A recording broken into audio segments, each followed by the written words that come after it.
Et salut à tous, j'espère que vous allez bien. Alors aujourd'hui, on va parler casque sans fil, casque wireless.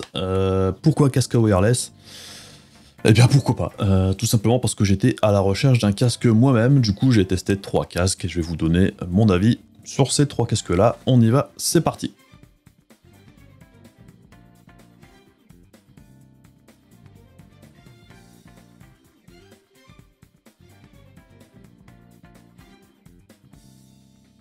Alors pourquoi les casques sans fil? Bon, tout simplement parce que moi j'étais aussi à la recherche d'un nouveau casque, puisque mon bon vieux casque filaire commence à se désagréger.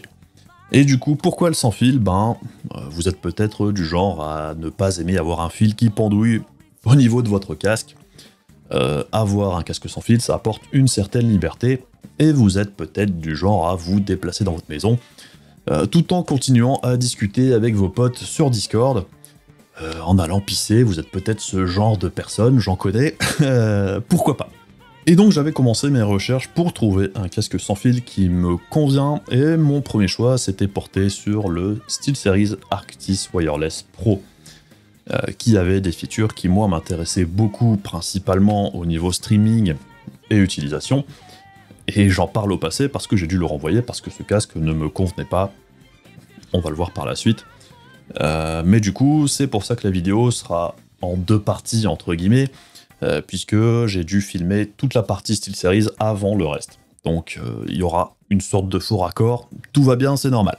Et donc une fois que j'ai renvoyé le SteelSeries, eh bien je m'étais un peu lancé à la recherche d'autres casques qui pouvaient me convenir, et mon choix s'est porté sur le HyperX Cloud 2 Wireless et le Corsair Virtuoso RGB SE. Du coup, on va voir un petit peu au niveau de la vidéo ce que ça donne au niveau de ces 3 casques. C'est parti. Alors, commençons avec le casque le plus cher du comparatif, c'est le SteelSeries. Alors, au niveau du casque en lui-même, pas grand chose à redire, hein. Les coussins d'oreilles fournis avec le casque sont en tissu, donc ça il faut le savoir, il y en a qui détestent ça. Personnellement, au niveau des coussins d'oreilles, ce qui m'a gêné moi, c'est plus leur taille que la matière. Ensuite, au niveau de la finition, pas grand chose à redire, si ce n'est que, en cherchant à droite, à gauche, hein, je me suis rendu compte qu'il y avait une grosse faiblesse. Et pourquoi je me suis intéressé à cette faiblesse? Parce que en utilisant le casque, quand je l'ai reçu, ça a été un petit peu la douche froide, puisqu'au niveau du confort de celui-ci, c'était la catastrophe tout simplement. Alors, il faut savoir que j'ai une tête assez grosse, mais c'est pas non plus énorme, hein, et en regardant un petit peu les avis consommateurs, que ce soit sur Amazon, sur Reddit et compagnie, je me suis vite aperçu que j'étais pas le seul à avoir le problème avec les casques SteelSeries. Pourquoi c'est problématique? Alors, au niveau de la finition, ce qu'il faut savoir, c'est que l'arceau ici, il arrive quasiment en contact avec ma tête, et quand je mets le casque, et en fait, il a tendance à remonter, donc du coup je suis obligé de forcer. Et quand je force, et quand je laisse le casque sur ma tête, même au bout de 5 minutes, ça me donne un mal de tête absolument incroyable, puisque c'est très inconfortable, ça compresse au niveau de ma tête, et pour moi du coup le casque est juste inutilisable. Donc c'est vraiment un gros défaut. Alors après je sais que ça me concerne moi, et les personnes qui ont une tête relativement grosse, mais au vu des retours, j'ai l'impression que ça convient à pas grand monde au final. Donc c'est à tester, honnêtement c'est à tester. Alors après je vous avouerai qu'au niveau de la finition à ce niveau-là, c'est un peu décevant, principalement au niveau du confort, hein. En plus les coussins d'oreilles sont un peu petits, donc si vous avez des oreilles, j'ai pas des oreilles énormes, hein, mais pour moi c'est trop petit, tout simplement, le casque n'est pas adapté à ma morphologie. Sinon, au niveau des features, ce qui m'avait fait acheter ce casque dans un premier temps, c'est ses features, et c'est ce petit boîtier intégré, cette petite base, qui est plutôt bien foutue. Alors, qu'est-ce qui est bien avec cette base? Alors, c'est déjà qu'il y a un equalizer d'intégrer, donc on peut modifier le son du casque à sa convenance, on peut changer la source du son, on peut faire plein de trucs, il y a plein de réglages possibles, et quand on stream avec un Go XLR et qu'on a 2 PC, eh bien, il est assez simple à configurer du coup, et c'était ça le plus intéressant pour moi. Deuxième feature qui pour moi était hyper intéressante, eh bien, c'est qu'au niveau du casque, on a des batteries amovibles, et on a 2 batteries fournies avec le casque. Donc, quand on utilise une batterie, eh bien, l'autre est en train d'être rechargée, et ça, c'est vraiment cool. C'est vraiment une super feature, parce que du coup, on n'a pas à se soucier d'avoir à recharger sa batterie. Tout d'un coup, quand on utilise le casque, ah bah j'ai plus de batterie, faut que je rebranche un fil. Hein. Du coup, on peut enlever la batterie sur le casque pour la faire passer sur la base. Donc, c'est aimanté, c'est bien foutu, c'est facile à enlever, c'est facile à faire, c'est vraiment nickel à ce niveau-là. Et là aussi, encore une fois, c'était une des features les plus intéressantes pour moi. Au niveau des batteries, hein, justement, on annonce 20 heures par batterie, donc ça veut dire 40 heures d'autonomie. Alors, bon, forcément, vu que les batteries se rechargent quand l'autre est utilisé, on n'est jamais à court, ça c'est plutôt bien vu. Au niveau du bundle, il est assez bien fourni, il y a tous les câbles qu'il faut, et quand on voit la base qui est fournie avec, bah, il en faut des câbles, hein, donc comme on peut le voir ici. Il y a le line-in, line-out, on peut brancher un câble USB pour mettre le courant, ou simplement le port USB classique, ça marche aussi. Et on a les entrées-sorties optiques, en cas de besoin. Donc au niveau du port USB, c'est du mini ou du micro USB, je crois, enfin c'est du mini il me semble. C'est dommage, c'était pas du USB-C, mais il faut savoir que le casque a déjà quelques années, ce serait pas surprenant qu'il y ait une mise à jour à un moment ou à un autre. Bon, c'est pas dramatique non plus. Alors, hein, comme vous pouvez le voir au niveau de la base, ce qui est pratique, c'est qu'on peut changer la source, enfin il y a plein d'options possibles et imaginables. On peut le brancher en Bluetooth, on peut changer l'éclairage, il y a un equalizer d'intégrer, on peut favoriser soit le chat, soit le son du jeu. Il y a plein de petites features plutôt sympathiques. En vrai, c'était ça qui, pour moi, faisait la force du casque. Sinon, au niveau du son, pas grand-chose à redire. Alors, je vous avouerai que moi, je suis habitué à la signature sonore des HyperX, donc c'est différent, mais pas désagréable. Et puis, il faut savoir qu'en plus, avec l'equalizer intégré, on peut modifier un petit peu. De base, les basses sont moins présentes que sur les HyperX, et par contre le son, je trouve, est un petit peu plus clair, enfin il y a un peu plus de clarté sur les aigus et sur les mids. Donc, au niveau du son, j'avais pas grand chose à redire. Et au niveau du micro, voyons ce que ça donne. Et nous voici avec le micro du Arctis Wireless Pro. Alors je vous avoue que c'est une épreuve pour moi de mettre ce casque. Pour faire ça, ça me fait déjà mal à la tête alors que je l'ai mis il n'y a que 2 minutes. C'est pas confortable du tout. Donc bon, on verra bien ce que ça donne au niveau du son par rapport aux autres. Alors, deuxième casque de saut comparatif, eh bien c'est le Cloud 2 de chez HyperX, le Cloud 2 Wireless. Alors, si vous connaissez le Cloud 2, et vous le connaissez très probablement, si vous l'avez probablement déjà vu un peu partout, hein, c'est un casque très populaire. J'ai envie de dire que même de base, c'est un Cloud 2 ici, mais sans fil. C'est vraiment tout simplement et uniquement cela. Donc c'est le casque le plus simple, c'est le casque le plus plug and play. On branche le dongle, on allume le casque et c'est parti. Il n'y a aucune fioriture, il n'y a pas de software, il n'y a pas d'equalizer, il n'y a pas de machin, de truc. Non, c'est vraiment un Cloud 2 sans fil. Ce qui n'est pas forcément une mauvaise chose.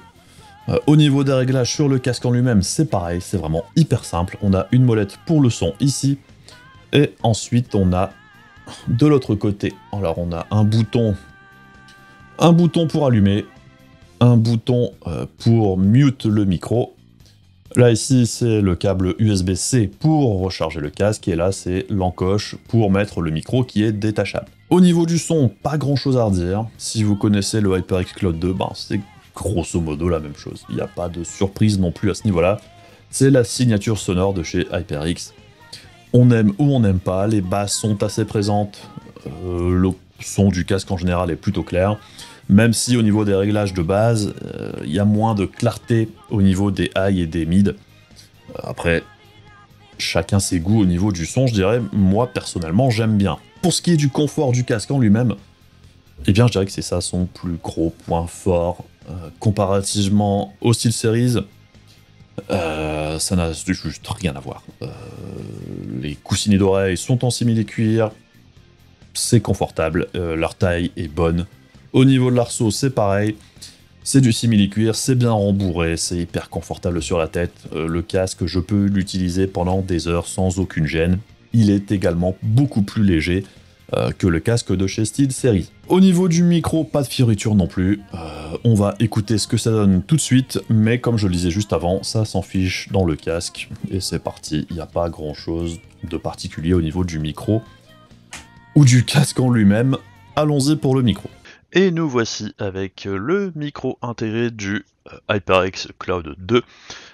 Au niveau du volume, ça a l'air correct, donc j'espère que le son est correct également. En général, chez HyperX, c'est plutôt ok dans l'ensemble, même si c'est pas foufou.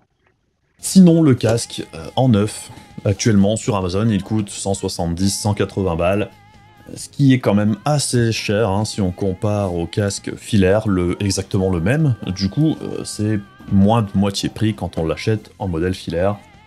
Donc le sans fil au niveau de ce Cloud 2, il est quand même assez cher payé. Malgré tout, ça reste le casque le moins cher de ce comparatif au prix normal. Et donc dernier casque de ce petit comparatif, c'est le Corsair Virtuoso RGB SE. Alors, comble du raffinement, hein, c'est un casque, comme le nom l'indique, qui a du RGB dessus. De chaque côté, on a des lumières qui sont paramétrables dans le software de chez Corsair, le même que pour les claviers, c'est iCUE, vous connaissez. C'est le même software qu'ils utilisent pour tous leurs périphériques et pour la RAM également. Donc au niveau tarifaire, le casque est proposé à 230 balles en neuf chez Amazon. Au niveau du son, pas grand chose à redire, c'est très correct. Par contre, encore une fois, le son est bien différent des deux autres casques. Ce qui est intéressant là aussi, c'est que comme sur le SteelSeries qui avait un equalizer intégré directement sur la base ou en software, chez Corsair, on a également dans le software la possibilité de trifouiller un petit peu l'equalizer pour changer le son du casque si de base ça ne vous plaît pas vraiment. Et c'était un petit peu mon cas. Au niveau réglage de base, pour moi c'était pas foufou au niveau du son. Après réglage au niveau equalizer, c'était beaucoup plus sympathique pour moi. Au niveau confort, alors là, ici, encore une fois, on est largement au-dessus de ce que proposait le SteelSeries. On a les coussins d'oreille, alors vous pouvez le voir ici, ils sont ronds, complètement ronds, mais ils sont de bonne taille, ce qui fait que ça enveloppe bien l'oreille, c'est confortable, c'est du simili-cuir, et je dirais que d'aspect, ils font plus classe et plus premium que ceux de chez HyperX par exemple, qui font beaucoup plus basique. Là, il y a un petit grain, là où celui de HyperX est plutôt lisse, et je préfère largement l'aspect de cela que celui de l'HyperX, et je dirais que le casque en général fait beaucoup plus sobre malgré le RGB, qu'on n'est pas obligé d'utiliser d'ailleurs. Au niveau de l'arceau, c'est pareil, c'est rembourré, c'est plutôt confortable. On a également les réglages au niveau du casque pour l'agrandir quand on a une grosse tête, hein. SteelSeries, retenez-le, c'est très simple, hein. Apparemment tout le monde sait le faire sauf vous. Donc sur le casque en lui-même, au niveau des contrôles, c'est plutôt bien foutu également. On a ici la molette pour le son, je vais la mettre ici. La molette pour le son, on a allumer, éteindre, ou pour passer du sans fil au filaire si on a envie de faire ça. Au niveau de l'autre côté, alors ici on a, si je mets ma tête, l'autofocus est pas content, câble USB-C, jack 3.5, et ici la petite encoche pour le micro, qui est là aussi détachable comme sur le HyperX. Au niveau de la batterie, on nous annonce jusqu'à 20 heures d'utilisation, ce qui est plus court que sur le HyperX, ce qui est à peu près équivalent d'une batterie du SteelSeries. Donc au niveau de l'autonomie, c'est probablement celui qui a la moins grosse autonomie des trois casques. Au niveau du tarif, il est généralement proposé à environ 220-230 balles sur le site d'Amazon en neuf.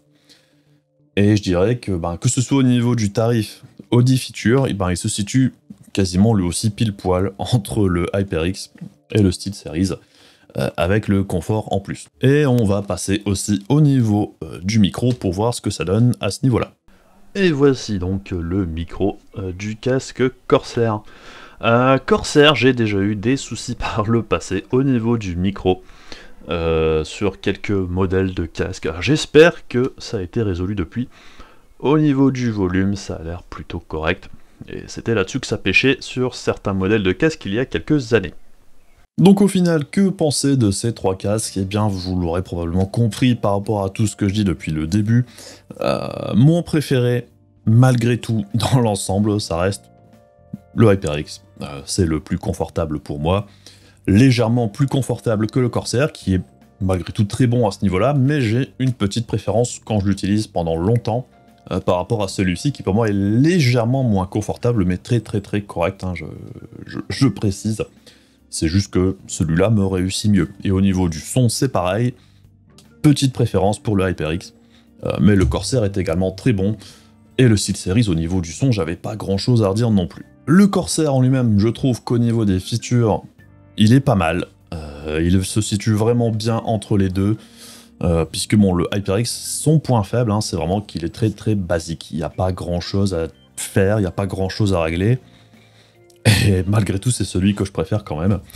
Celui-ci, il y a moyen de trifouiller un petit peu plus. Par contre, au niveau du look, je préfère celui-ci. Clairement, des 3, c'était mon préféré. Je trouve qu'il fait très premium, il est plutôt classe. Le RGB, on n'est pas obligé de l'utiliser. Et je trouve que même avec le RGB, c'est pas très dérangeant. Au niveau du look pur, au niveau la sensation du casque en lui-même, c'est celui-là que je préfère. Le SteelSeries, je l'ai plus sous la main, mais c'était clairement mon casque que j'ai le moins aimé, tout simplement parce qu'il était pas du tout confortable pour moi. Et ça, c'est totalement rédhibitoire. Je peux pas l'utiliser. Ça me donne mal au crâne, ça compresse vraiment au niveau de ma tête. Ça enveloppe pas bien au niveau des oreilles. Enfin, pour moi, c'était une catastrophe au niveau confort. Et je trouve ça tout juste inadmissible pour un casque qui coûte aussi cher. 320 balles pour avoir un casque qui ne se règle même pas aussi simplement que ce type de truc-là. C'est quand même le minimum à avoir. Et je dirais que ça aurait peut-être suffi pour rendre le casque utilisable pour moi.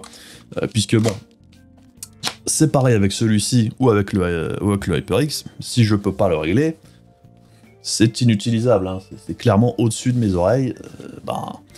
On va dire que le SteelSeries était un peu réglé grossièrement à un cran ou deux, là où on peut encore en rajouter.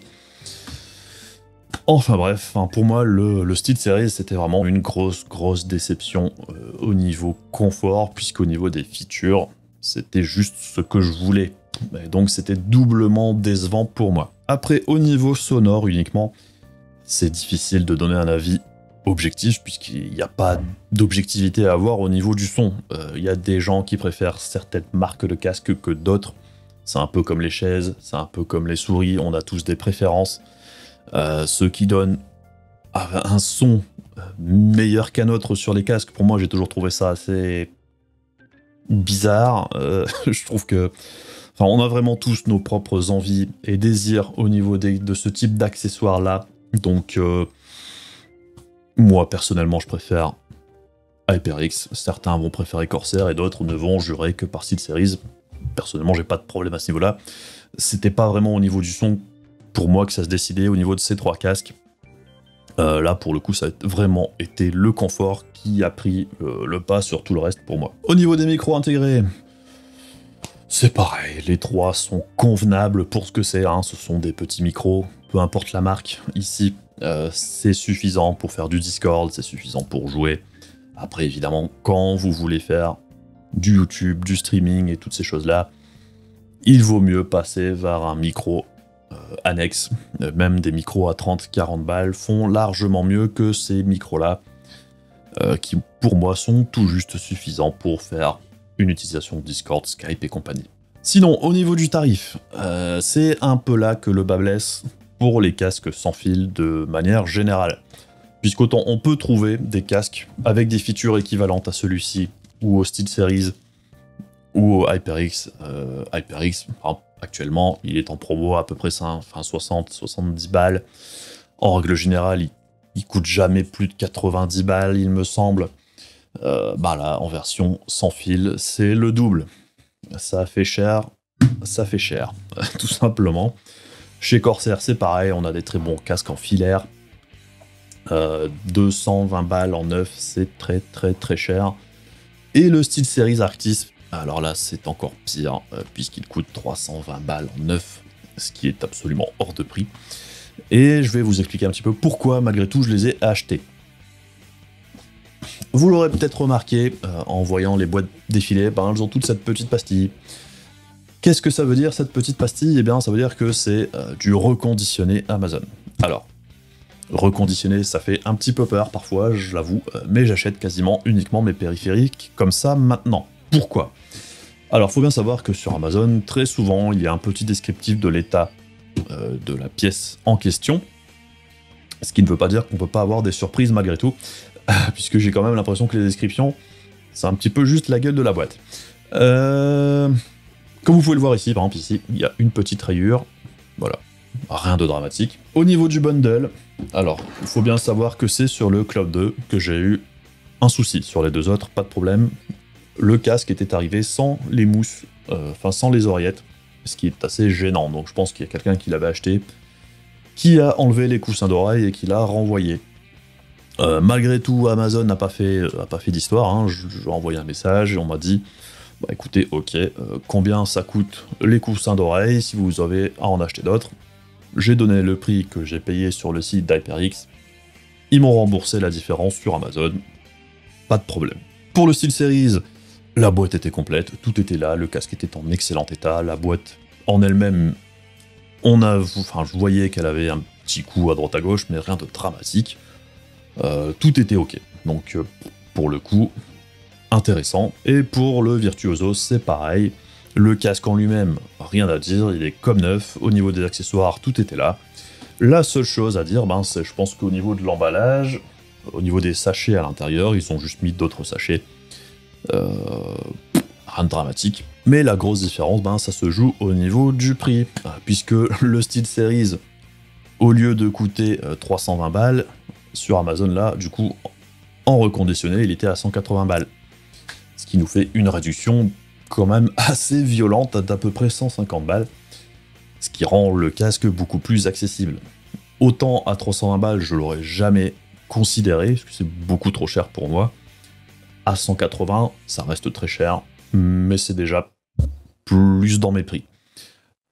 Au niveau du Corsair, c'est le deuxième plus cher, normalement c'est 220 balles.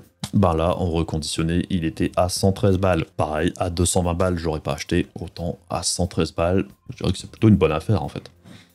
Et le dernier, qui est normalement le moins cher, c'est le Cloud 2. Alors je sais qu'il vient de sortir, il n'y a peut-être pas beaucoup de retours pour l'instant. Normalement il coûte 170-180 balles, moi je l'ai eu à 150. Alors ok, il manquait les coussins d'oreille, je les ai pas payés, donc on va considérer que j'ai payé 150 balles. Et là c'est pareil, en dehors de la boîte qui avait une petite griffure, rien à dire. Et je dirais que de façon générale, j'achète tous mes périphériques comme ça sur Amazon.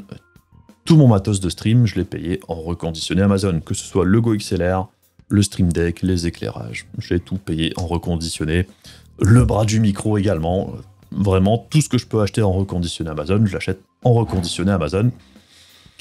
Généralement, ça fait faire quand même de sacrées économies. Et c'est aussi pour ça que j'ai été intéressé pour acheter ces casques-là en sans fil, puisque sinon, pour moi, c'était trop cher.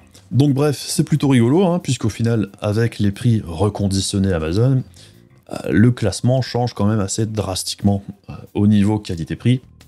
C'est le Corsair qui gagne à 113 balles, il n'y a même pas photo. Il est beaucoup plus intéressant que celui-ci.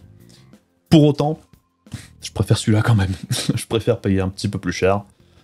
Mais pour moi, le confort d'utilisation passe avant tout à ce niveau-là. Et si je devais choisir entre les deux, même si celui-là coûte 40 balles plus cher, je préfère acheter celui-là. Mais si vous trouvez celui-ci à 113 balles, j'aurais tendance à recommander celui-là quand même. Donc c'est à vous de voir ce que vous privilégiez, faut pas s'affoler, au niveau du confort, celui-ci est vraiment très très très bon également. C'est juste que moi, je favorise vraiment le confort d'utilisation plus que tout le reste. Et à ce petit jeu-là, c'est le HyperX le meilleur. Et le SteelSeries, décevant. J'espère vraiment qu'ils corrigeront ce problème de design dans les prochaines versions de leur casque, puisque c'est pas uniquement le Arctis Wireless Pro qui est concerné, c'est quasiment toute la gamme. Puisqu'ils utilisent le même système au niveau de l'arceau et de la bandelette en élastique là, pour tout leur casque. Donc il y a vraiment nécessité qu'ils passent à autre chose. Puisque déjà au niveau qualité ça fait un peu cheapos. Pour un casque qui coûte 320 balles, pour moi c'est quand même inacceptable.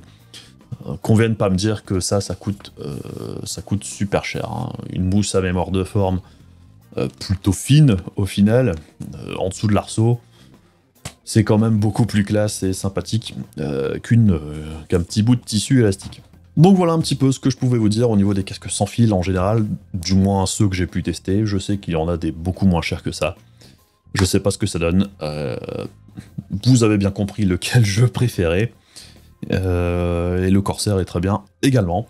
Donc j'espère que la vidéo, de manière générale, vous a apporté des infos intéressantes, que ce soit sur comment trouver du matériel un petit peu moins cher au niveau des casques que j'ai essayé au global. N'hésitez pas, comme d'habitude, à laisser des messages dans les commentaires. N'hésitez pas également à passer sur le Discord, à passer sur le stream. N'hésitez pas à faire tous les trucs chiants et casse-couilles de YouTube si vous voulez soutenir la chaîne. Et puis, c'est tout. Je vous fais des gros bisous, je vous dis à la prochaine, salut!